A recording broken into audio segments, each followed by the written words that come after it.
সন্ধ্যায় নামাজের পর থেকে এত বেশি খিদা লাগছে যে কি খাবো খুঁজে পাচ্ছি না। আজকে ফ্রিজে তেমন কিছু ছিল না, তো কি খাবো চিন্তা করতেছিলাম। তারপর ভাবলাম ঝটপট কিছু একটা বানাই। ইদানিং আমি তেলের কোনো কিছুই খাই না, মানে তেলের কোনো নাস্তা আমি বানাইও না, খাইও না। জাস্ট রুটিটা বানাই, রুটি খাই। মানে একটু ডায়েটের মধ্যে আছি, বাট আজকে আমার খুবই খিদা লাগছে, যেহেতু আমি দুপুরেও কোনো কিছু তেমন খাই নাই এই জন্য। তো ভাবলাম ঝটপট যা বানানো যায় আর কি। তো ফ্রিজ থেকে একটা ডিম নিয়ে নিলাম, সাথে অল্প চিনি দিলাম। চিনিটা খুব বেশি দিই নাই, অল্প দিয়েছি। আমি যা বানাবো সকালের জন্য সহ বানাই নিব আর কি। তারপর এখানে একটু পানি দিয়ে দিলাম, পানি দিয়ে এখন সুন্দর করে আমি এটাকে ব্লেন্ড করে নিচ্ছিলাম। তো এখানে দিয়ে দিব হচ্ছে চালের গুঁড়া, তারপর হচ্ছে ময়দা একসাথে মিক্স করে দিব। তারপর এখানে মিক্স করে দেওয়ার পর হচ্ছে এই যে দুটোটা নিয়ে দুইখান থেকে দুইটা নিলাম। নেওয়ার পরে সুন্দর করে চালের গুঁড়োটা আমি আরেকটু পরিমাণ বাড়াই দিচ্ছি। তারপর হচ্ছে এখন আমি সুন্দর করে এটাকে মিক্স করে নিব ডিমের সাথে, সুন্দর করে দিব। এখানে হচ্ছে আপনি চাইলে দুধ ইউজ করতে পারেন, আর না হলে পানি দিলেও চলবে, কোনো সমস্যা নাই।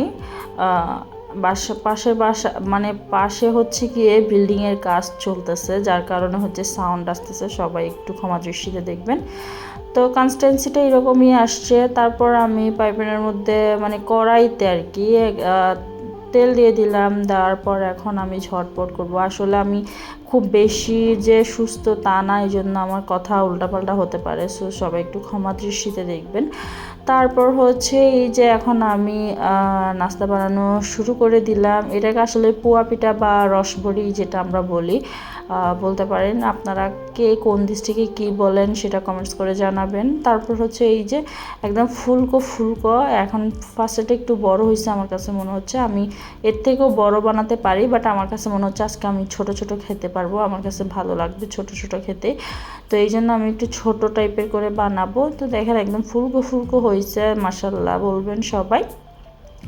তারপর এই যে দেখেন আমি একদম ছোট করে দিচ্ছি। আপনারা খেয়াল করলে দেখবেন এখানে আমি কিন্তু কোনো বেকিং পাউডার বা বেকিং সোডা কোনো কিছু ইউজ করি নাই, জাস্ট হচ্ছে যেটুকু দিয়েছি আপনাদের সামনেই দিয়েছি। তারপরে এই যে দেখেন একদম ছোট করে কিউট করে করতেছি, একদম ফুলকো হচ্ছে, দেখে খুবই ভালো লাগতেছে। তো এখানে জায়গাটা বেশ, আরও একটা আছে যেহেতু ছোট করে দিচ্ছি, সো আমি আরও একটা বসাতে পারবো, এই জন্য আমি দিয়ে দিচ্ছি। এখন বলি যারা হচ্ছে গিয়ে পেজে বলতেছো যে আমি কেন আগের মতো হচ্ছে ব্লগ দিচ্ছি না, আসলে আমি অসুস্থ হওয়ার পর থেকে এই 2টা মাস আমি ঘন অসুস্থ হয়েছি, যার কারণে হচ্ছে আমার মানে মুড অফ হয়ে গেছে, ভিডিও করতে একদমই ইচ্ছা করে না, যার কারণে আর কি। আর ভিডিওটা আমি আমার ইচ্ছাতে শখের পারপাসে করি, মানে আমার ভালো লাগে ভিডিও করতে, এই জন্যই করি। সো যখন আমার মন ভালো থাকে না তখন আমার ভিডিও করতেও ভালো লাগে না। এই আর কি, সবাই দোয়া করবেন যাতে আমি সুস্থ হয়ে যাই তাড়াতাড়ি, এই আর কি। তো দেখেন অনেকগুলো নাস্তা বানাই নিলাম। এই যে খুব সুন্দর করে কালারটা আমি একটু এরকমই রেখেছি যাতে খেতেও ভালো লাগে। তো গল্প করতে এই যে আমার নাস্তা রেডি একদম খুব কম সময়ের মধ্যে। সো আজকের ভিডিওটা এখানে শেষ করতেছি, সবাই ভালো থাকবেন, আল্লাহ হাফেজ।